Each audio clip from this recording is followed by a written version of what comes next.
Assalamualaikum warahmatullahi wabarakatuh. Di sini kami akan mempresentasikan mengenai etika manajemen konflik dalam organisasi yang merupakan tugas dari mata kuliah etika profesi, dan dosen kami adalah Profesor Dr. Insinyur Komariatus Solihah, AMD HYP STMKes IPU ASEAN Engineering. Dan ini kami dari kelompok 2, jurusan Teknik Industri, Fakultas Teknik Universitas Brawijaya. Lalu di sini ada anggota dari kelompok kami. Jadi di sini yang pertama adalah saya, Balkis Intan Azahra. Lalu selanjutnya ada saya, Rizky Nurul Rahmani. Saya Nurina Hanum Sugiarto.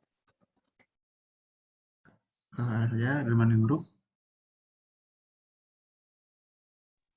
Dan selanjutnya saya Devon Asin Parnatio.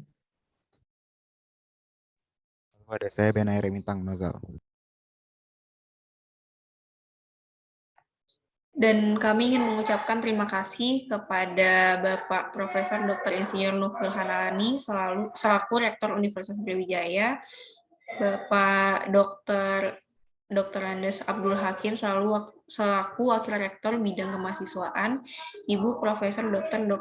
DRH Aulani Am selaku Wakil Rektor Bidang Akademik. Lalu ada Profesor Dr. Andes Lubus Irianto selaku Wakil Rektor Bidang Administrasi Umum dan Keuangan, dan juga Profesor Dr. Insinyur Muhammad Sasmito Jati selaku Wakil Rektor Bidang Perencanaan dan Kerjasama.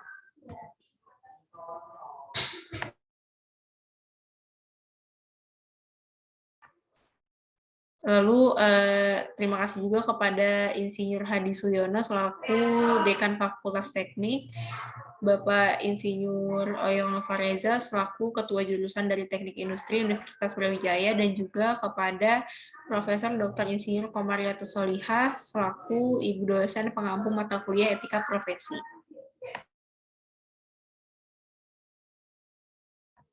Berikut merupakan daftar pembahasan dari presentasi kami. Yang pertama mengenai pendahuluan dan tujuan, yang kedua mengenai metode penelitian, yang ketiga mengenai hasil dan pembahasan, lalu yang keempat kesimpulan dan saran, dan yang terakhir mengenai daftar pustaka.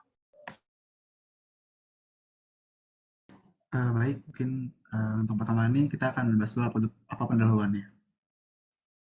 Ya, jadi untuk latar belakangnya sendiri, di era globalisasi ini hadir dengan sejumlah tantangan yang harus dihadapi oleh manajemen perusahaan. Nah, rangka memenangkan persaingan. Tentunya ada beberapa konflik yang akan terjadi. Nah, konflik ini dapat diartikan sebagai suatu perselisihan atau perbedaan paham antara individu, kelompok, dalam kehidupan organisasi. Nah, untuk penanganan konflik sendiri, menurut pasal 1 Undang-Undang Nomor 7 Tahun 2012 adalah serangkaian kegiatan yang dilakukan secara sistematis dan terencana dalam situasi dan peristiwa baik sebelum, pada saat, maupun sesudah terjadi konflik, yang mencakup penjagaan konflik, penghentian konflik, dan pemulihan pasca konflik. Manajemen konflik dapat melibatkan bantuan diri sendiri bersama dalam memecahkan masalah, dengan atau tanpa bantuan pihak ketiga, atau pengambilan keputusan oleh pihak ketiga. Nah, lalu dari identifikasi masalah, yang pertama adalah ketidakmampuan organisasi dalam manajemen konflik dalam organisasi. Lalu yang kedua, kurangnya pemahaman etika profesi dalam melakukan manajemen konflik. Lalu ada rumusan masalahnya. Yang pertama yaitu apakah yang dimaksud dengan konflik, manajemen konflik, beserta peranannya dalam etika organisasi. Lalu yang kedua, bagaimanakah etika yang tepat dalam manajemen konflik. Lalu selanjutnya tujuannya, yaitu yang pertama, kemampuan organisasi dalam manajemen konflik dalam organisasi. Lalu yang kedua, kurangnya pemahaman etika profesi dalam melakukan manajemen konflik. Nah, lalu akan mendapat manfaat, yaitu yang pertama, dapat memberikan informasi mengenai konflik, manajemen konflik, beserta peranannya dan etika dalam penelitian. Lalu yang kedua, dapat mengetahui serta menerapkan etika yang tepat dalam manajemen konflik.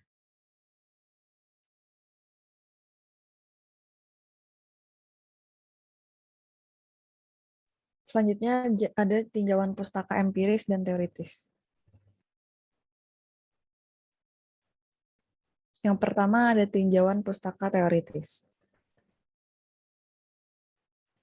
Manajemen sumber daya manusia didefinisikan oleh Marwansyah yaitu manajemen sumber daya manusia adalah sebagai pendayagunaan sumber daya manusia di dalam organisasi yang dilakukan melalui fungsi-fungsi perencanaan sumber daya manusia, rekrutmen dan seleksi, pengembangan sumber daya manusia, perencanaan dan pengembangan karir, pemberian kompensasi dan kesejahteraan, keselamatan dan kesehatan kerja, dan hubungan industrial.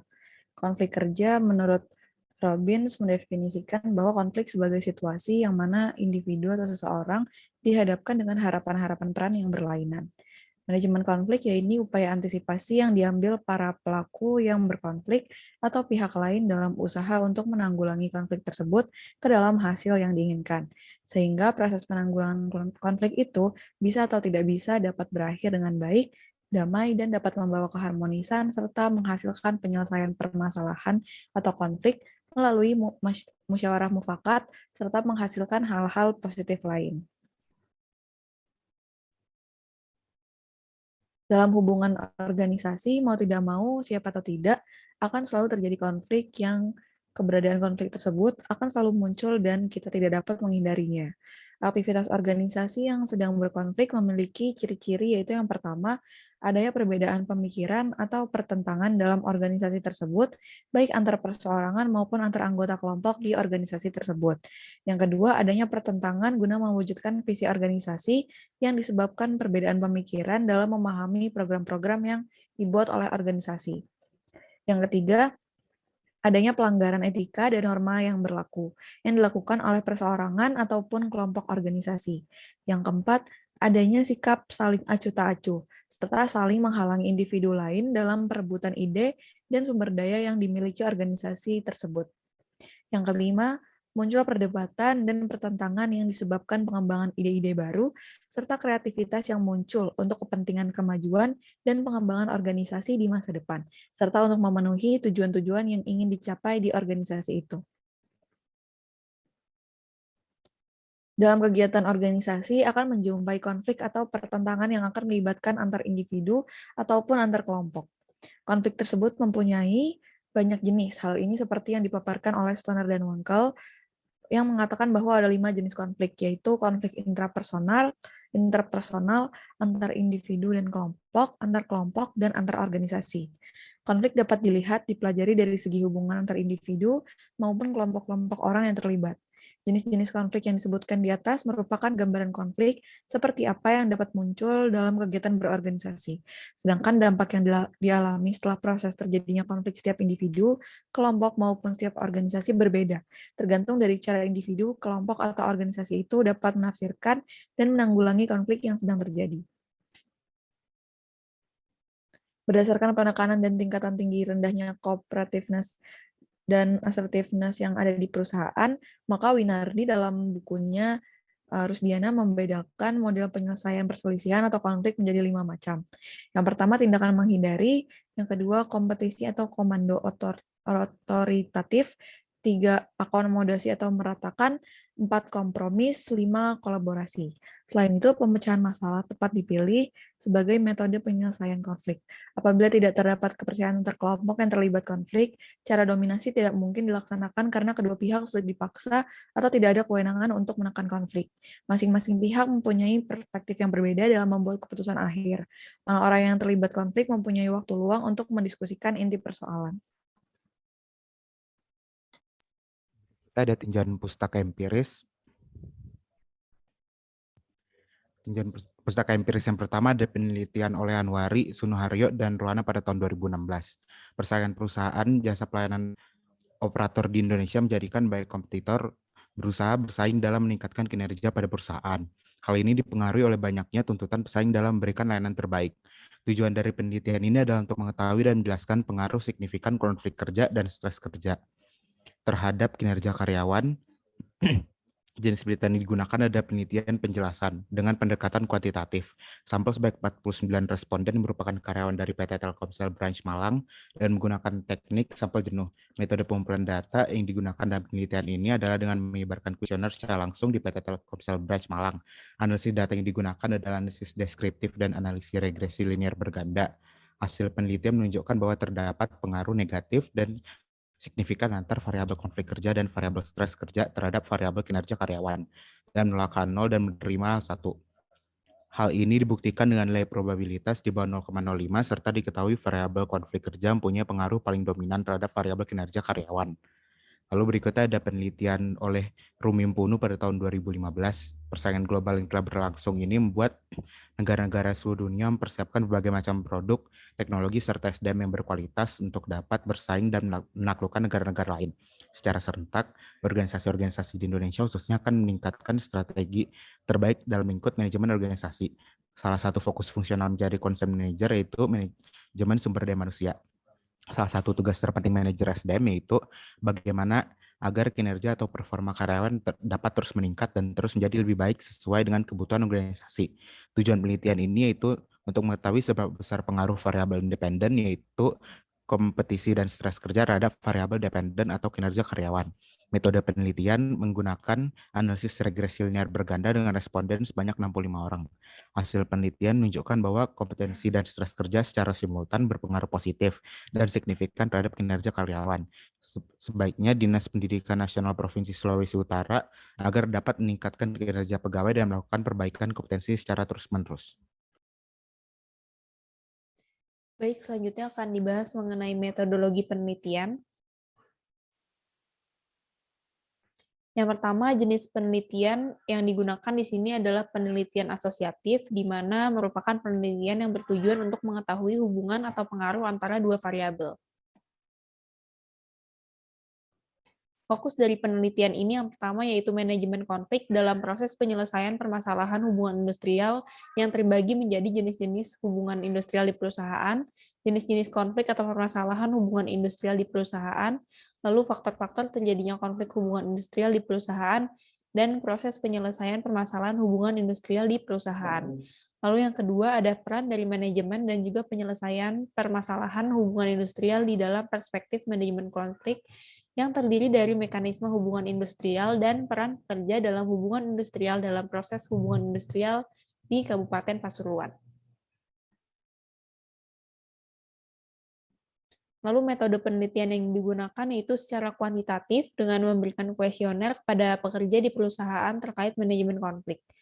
Untuk populasi dan sampelnya sendiri, di mana populasi merupakan kelompok yang digunakan oleh peneliti akan menggeneralisasikan hasil penelitiannya. Populasi sendiri merupakan jumlah karyawan perusahaan, dan sampel dalam penelitian ini diperoleh dengan menggunakan rumus Lovin, yaitu sebagai berikut. Dan akhirnya jumlah responden yang ditemukan sebanyak 63,36 atau dibulatkan menjadi 64, sehingga jumlah responden yang menjadi sampel dalam penelitian ini minimal sebanyak 64 orang responden. Dan untuk mewakili sampel tersebut, akhirnya diambil 65 responden.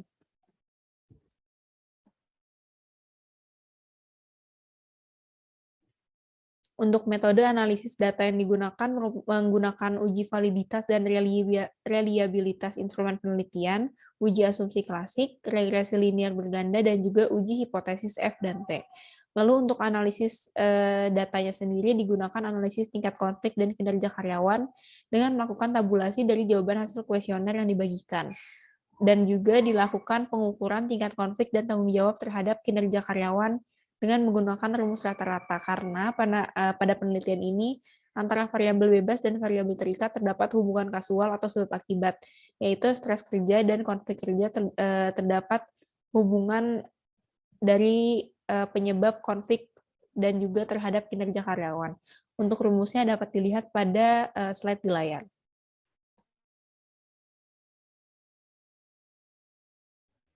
Kemudian selanjutnya adalah mengenai hasil dan pembahasan dari penelitian yang kami lakukan. Next.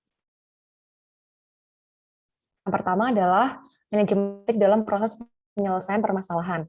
Manajemen konflik termasuk pada suatu pendekatan yang berarti pada proses yang mengarahkan pada bentuk komunikasi dari pelaku maupun pihak luar dan bagaimana mereka mempengaruhi suatu kepentingan serta menginterpretasikan hal tersebut. Bagi pihak luar sebagai pihak ketiga, yang diperlukan adalah informasi yang akurat terkait situasi konflik. Hal ini karena komunikasi yang efektif di antara pelaku dapat terjadi jika ada kepercayaan terhadap pihak ketiga. Ketika terjadi permasalahan, seharusnya dilakukan sebuah musyawarah atau diskusi untuk menyelesaikan perbedaan yang memicu terjadinya konflik. Next. Kemudian selanjutnya ada jenis-jenis konflik. Yang pertama adalah konflik pada diri individu itu sendiri, di mana setiap individu pastinya mempunyai permasalahan yang penyebabnya berasal dari internal diri sendiri. Kemudian ada konflik antar individu. Konflik antar individu ini bisa antara satu orang dengan satu orang yang lain, atau bisa juga antara satu orang dengan sekelompok. Kemudian yang ketiga ada konflik individu dengan sebuah institusi. Next. Kemudian selanjutnya yang bisa kita ambil dari pembahasan ini adalah terkait konflik yang berkaitan dengan peran dan ambiguous. Philly and House memberikan kesimpulan atas hasil penyelidikan mereka mengenai sebuah konflik dalam organisasi yang dicatat melalui indikasi-indikasi yang dipengaruhi oleh 3 variabel pokok dari penyebab konflik. Yang pertama, mempunyai kesadaran akan terjadinya konflik peran. Kemudian yang kedua, individu bisa menerima kondisi dan situasi bila muncul konflik. Dan yang ketiga adalah memiliki kemampuan untuk bisa mentolerir stres yang muncul akibat dari konflik itu sendiri. Next. Kemudian kita bisa membahas terkait faktor-faktor dari penyebab konflik. Yang pertama, pemecahan masalah secara sederhana. Jadi faktor fokusnya adalah tertuju pada penyelesaian masalah dan orang-orangnya tidak mendapatkan perhatian utama. Karena orang-orang saling berebut untuk mendapatkan perhatian, akhirnya konflik tersebut menjadi lebih besar. Kemudian yang kedua ada penyesuaian atau kompromi. Kedua pihak bersedia saling memberi dan menerima, namun tidak langsung tertuju pada masalah yang sebenarnya. Jadi antara kedua pihak ini masih terjadi perdebatan, mereka saling berebut untuk menjadi siapa pemenangnya, hingga mereka lupa terhadap fokus permasalahan yang terjadi.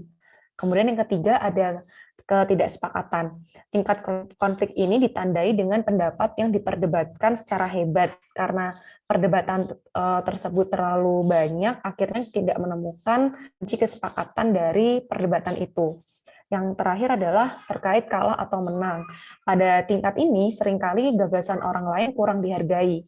Sebagian di antaranya akan melakukan berbagai macam cara untuk memenangkan pertarungan, sehingga penyelesaian konflik ini bukan menjadi sebuah solusi dari permasalahan, tapi hanya untuk mencari siapa yang kalah dan siapa yang menang. Next. Kemudian terkait dampak positif dari konflik itu sendiri. Yang pertama, pastinya bisa memberikan ketertiban dan kedisiplinan dalam menggunakan waktu bekerja, sehingga tidak ada lagi konflik-konflik ke depannya yang bisa mengurangi kedisiplinan tersebut. Kemudian yang kedua adalah meningkatkan hubungan kerjasama yang produktif.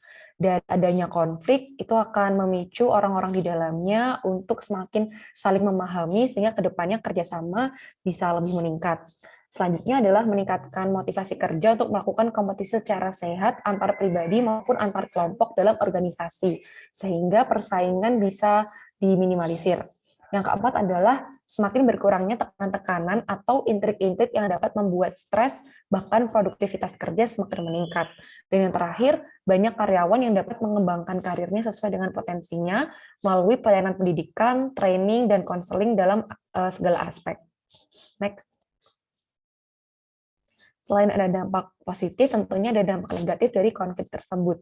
Yang pertama, meningkatkan jumlah absensi karyawan dan seringnya karyawan yang mangkir pada waktu jam-jam kerja berlangsung. Yang kedua, banyak karyawan yang mengeluh karena tidak nyaman dengan perilaku teman kerjanya atau lingkungan kerja lain yang mempengaruhi sehingga mereka merasa kurang adil. Yang ketiga adalah seringnya karyawan melakukan mekanisme pertahanan diri bila memperoleh teguran dari atasan. Selain mereka merasa mereka benar dari atasan tersebut, mereka juga terkesan tidak ingin disalahkan. Yang keempat adalah meningkatnya kecenderungan karyawan yang keluar masuk dari perusahaan tersebut, yaitu terkait pemberhentian kerja, yang dimana ini disebut sebagai labor turnover. Next. Baik, selanjutnya itu bagian 4, itu bagian akhir penutup. Next. Berdasarkan yang telah dijelaskan tadi, dapat disimpulkan bahwa di dalam suatu penyelesaian atau manajemen konflik, itu terdapat banyak cara yang dapat dilakukan. Suatu manajemen konflik tentu berbeda-beda berkaitan dengan sifat masyarakat yang terlibat.